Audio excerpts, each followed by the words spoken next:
Έλα.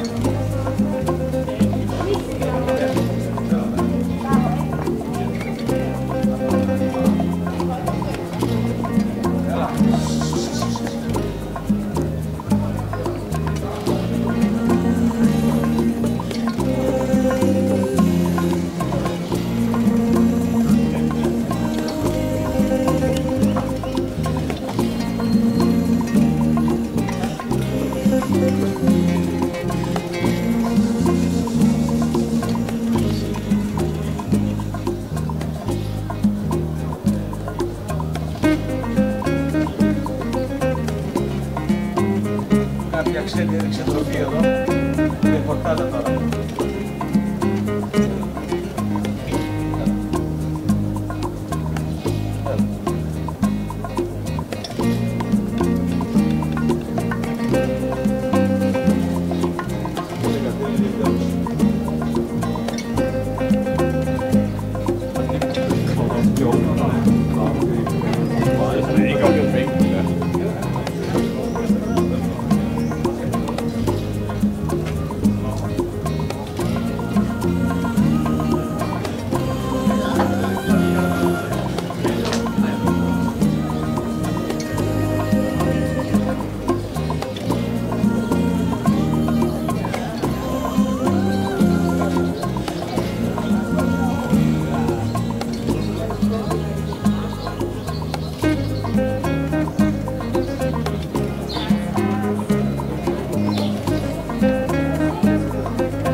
Μπερδεύτηκα και λέω εγώ.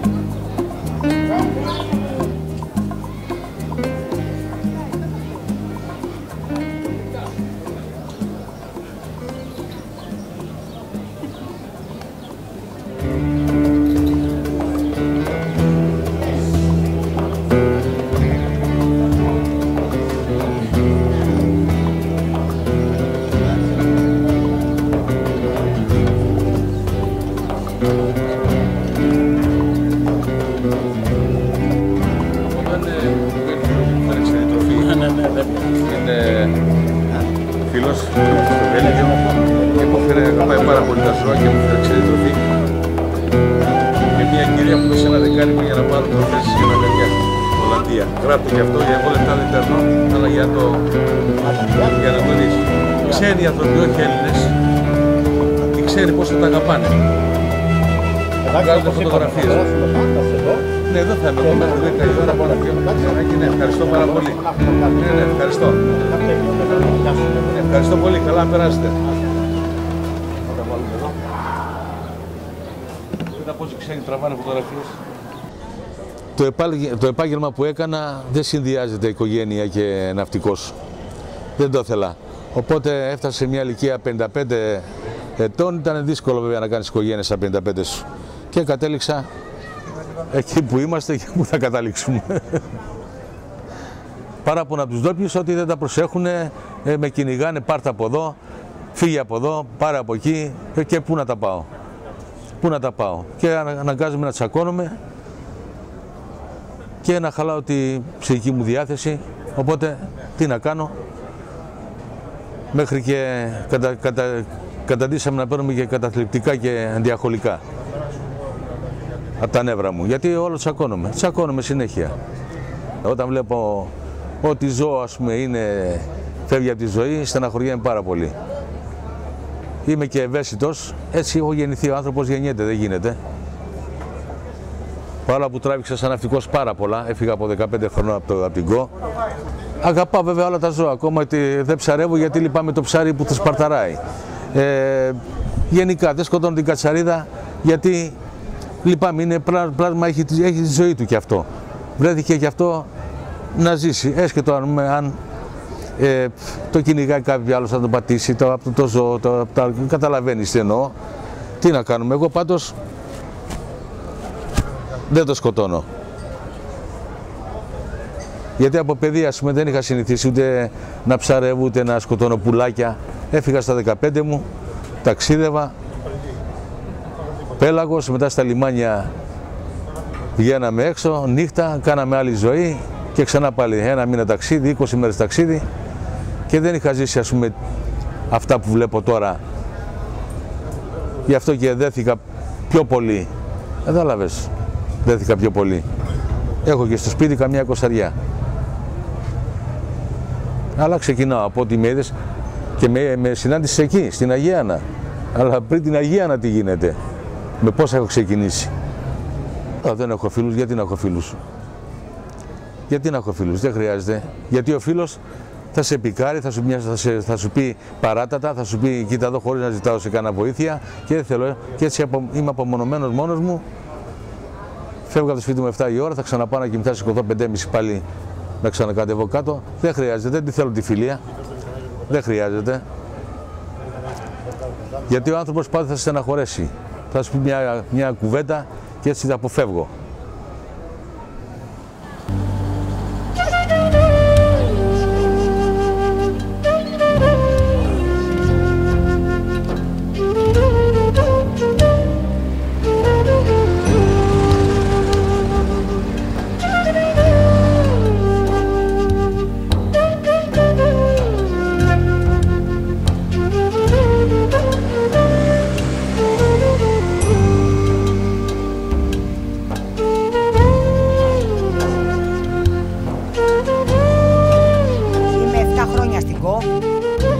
Ήρθα από την Αθήνα γιατί είχα προβλήματα υγείας.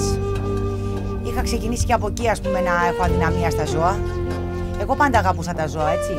Λοιπόν, και επειδή στην Αθήνα είδα ότι τα πράγματα δεν ήταν καλά για μένα, είχε αρρωστήσει ο πατέρας μου και μου λέει: «Μάνα μου, έλα στην Κο να με βοηθάς, να φύγεις και εσύ από την Αθήνα, γιατί είχα σοβαρά προβλήματα υγείας και φοβόμουν να μην τρελαθώ και με κλείσει στο τρολοκομείο. Είχα προβλήματα με τον άντρα μου. Γενικά ήταν μια άσχημη περίοδος στη ζωή μου. Και εκεί στα διαμερίσματα εγώ δεν άντεχα. Και έτσι κατέβηκα στην Κο. Να ήταν μαύρη ώρα και στιγμή. Τέλος πάντων, ήρθα στην Κο. Στην αρχή έφερα μαζί μου από την Αθήνα μια γάτα με τα μωρά της και 3 σκυλάκια που τα είχα βρει εκεί στον δρόμο πεταμένα. Τα είχα βάλει στην κούτα, τα έφερα τα 3 σκυλάκια. Εμείς μέναμε στη Λάμπη. Τώρα εκεί το σπίτι μας ήταν εκεί που είναι το σούπερ μάρκετ Κωνσταντίνος. Αυτό ήταν το σπίτι μας. Ήταν ένα χωράφι μεγάλο και ένα σπίτι. Λοιπόν, τώρα ο Βαγγέλης φταίει, ο κόσμος φταίει, η βλακεία μου φταίει, δεν ξέρω. Ξαφνικά τα 2 σκυλιά έγινανε 3 και κάθε μέρα ξυπνούσαμε και ήταν απ' έξω γεμάτο με κούτες, με κουτάβια, με γάτες, με ό,τι θέλεις. Κάθε μέρα που λες μας πετάγανε και από ένα σκύλο και ένα γάτο, πλακωθήκαμε, παίζαμε ξύλο κάθε μέρα με όλη τη γειτονιά. Σιγά σιγά έγινα γνωστή η Μαρία η Σκυλού. Λοιπόν, και έτσι που λες όλοι σιγά σιγά εδώ είναι η Κος. Όλοι μάθαν ότι είναι μια τρελή που εκεί μέσα, ό,τι δεν θέλετε πετάχτε της το, γιατί δεν ξέρω, είναι πάμπλουτη, είναι τρελή, θα τα πάρει και θα τα βολέψει. Και έτσι ξεκινάει ο Γολγοθάς μου. Γεμίσαμε εκεί πέρα ένα χωράφι με σκυλιά, περνούσαν οι άνθρωποι, βγαίναν τα σκυλιά έξω, με άλλους παίζαμε ξύλο, άλλοι μας βρίζανε, άλλοι μας πετάγανε φόλες. Κάποια στιγμή δεν πήγαινε αυτή η ιστορία, πουλήσαμε αυτό το χωράφι με το χτήμα, πήρα εγώ το μερίδιό μου, τα αδέρφια μου πήραν τα δικά τους, φύγανε και εγώ πήρα ένα χτήμα που να ήταν πάλι μαύρη ώρα και στιγμή που βρήκα ένα χτήμα στο Τιγκάκι και πήρα αυτά τα 5-6 ζώα, τέλος πάντων, πήγα, έφτιαξα εκεί κάτι κλουβιά, κάτι ωραία πράγματα, έδωσα εκεί πέρα γύρω στα 40.000 ευρώ και είπα πια μπας και ηρεμήσω κι εγώ. Και από εκεί ξεκινάει ο μεγάλος Γολγοθάς.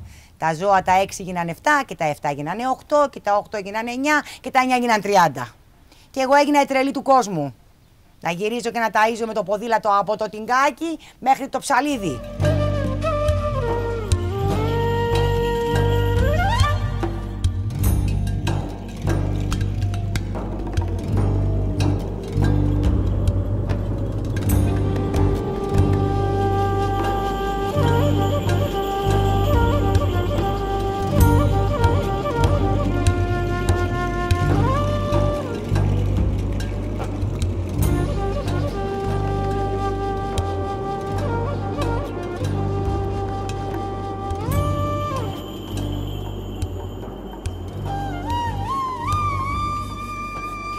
Με λίγα λόγια, η κατάσταση αυτή συνεχίζεται και μέχρι τώρα 8 χρόνια.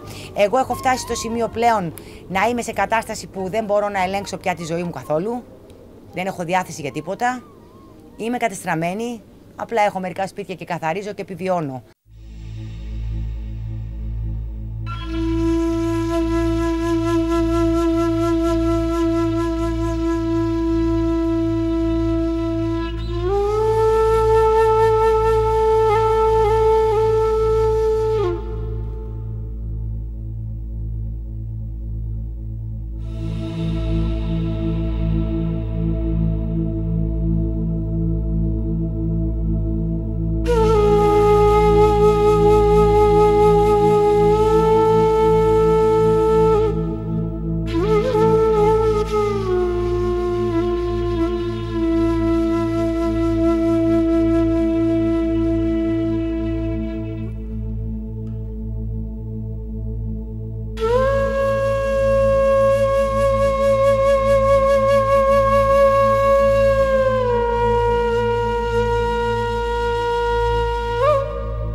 Να αναλάβει ο καθένας τις ευθύνες του, να μην αφήνει τη σκύλα, την μπαίνει στη σκύλα. Στήρως την, δεν τη θες, του φέκεις, θέλει να ξεμπερδεύεις. Τι μου τα αφήνεις στο λιμάνι, όλα τα ζώα εκεί πέρα, ποιος θα τα ταΐσει, εγώ? Πώς να αντέξω εγώ, πώς, 7, 10, 20 σκύλους στο λιμάνι? Και μετά μια μέρα πάω και τα βρίσκω όλα σκοτωμένα. Για ποιος ο λόγος εγώ να γίνομαι το θέατρο, το νούμερο του χωριού? Γιατί εγώ τι είμαι? Δεν έχω ψυχή, δεν μπορώ να φορέσω ένα ρούχο, δεν μπορώ να πάω κάπου να κάτσω που έχω να βγω 10 χρόνια έξω να πιω ένα καφέ. Γιατί και τα 5 ευρώ που έχω στην τσέπη μου θα τα πάρω κονσέρβες, γιατί? Και με πνίγει αυτό το παράπονο συνέχεια. Και λέω, γιατί έχει γίνει έτσι η ζωή μου, επειδή αγαπάω τα ζώα. Δεν ανήκω ούτε στη φιλοζωική, ούτε είμαι σε σωματεία, τίποτα. Ό,τι έχω κάνει μέχρι τώρα τα έχω κάνει από τα φράγκα μου. Και όποιος θέλει ας έρθει να μου πει πού είναι αυτοί που με βοηθάνε. Εντάξει, μπορεί 2 φορές να μου έχουν στηρώσει κάποια ζώα του δρόμου, όχι δικά μου. Τα δικά μου τα είχα στηρώσει με τα φράγκα μου. Να παίρνω τηλέφωνο και να λέω, σας παρακαλώ, ελάτε να βοηθήσετε εκείνο. Αντί να το κάνουν άλλοι, το κάνω εγώ. Και όταν τους λες κάτι, ξέρεις τι σου λένε? Πήγαινε τα και πέτα στο λιμάνι. Μα πού είναι η αγάπη σας? Άμα εμένα μου λες ότι αυτά τα 2 ζώα που βρήκα να τα παρατήσω στο λιμάνι, τι θα γίνουν στο λιμάνι? Πάλι εγώ δεν θα τα φάω που πήγε στο λιμάνι. Εμένα κυνηγάνε με το ποδήλατο, εγώ δεν έχω αμάξι. Εγώ δεν έχω βέσπα, εγώ έχω ένα ρημάδι ποδήλατο. Και όποιο σκυλί με δει με ξέρει, γιατί τα ταΐζω χρόνια. Και όλα αυτά τα σκυλιά έρχονται από πίσω μου. Και πάω και ενοχλώ τον κόσμο. Και πες με λένε τρελή, με λένε βρωμού, με λένε. Μέχρι που μου λένε πήγαινε μωριά στο διάλογο και βρες κανέναν άντρα και καταλαβαίνεις τώρα, δεν να σου πω και αυτό. Και ξεκόλα μωρή ηλίθεια. Ξέρεις τι ακούω εγώ κάθε μέρα? Ξέρεις αυτό το στομάχι κάθε μέρα τι κατεβάζει? Και κάθομαι τις νύχτες και πάω στις θάλασσες και κλαίω. Ότι εγώ ήμουν η πρώτη κολυμβήτρια. Και εγώ τώρα έχω να πατήσω 3 χρόνια στη θάλασσα, γιατί μπαίνω στη θάλασσα και με πιάνει τρεμούλα από το άγχος μου. Ξέρουν αυτοί τι περνάω, εγώ αν έχω να φάω. Ότι έχω παιδιά και δεν τα βλέπω. Ότι μαλώνω με τη μάνα μου, γιατί ό,τι φράγκα έχω πάω και τα παίρνω κονσέρβες.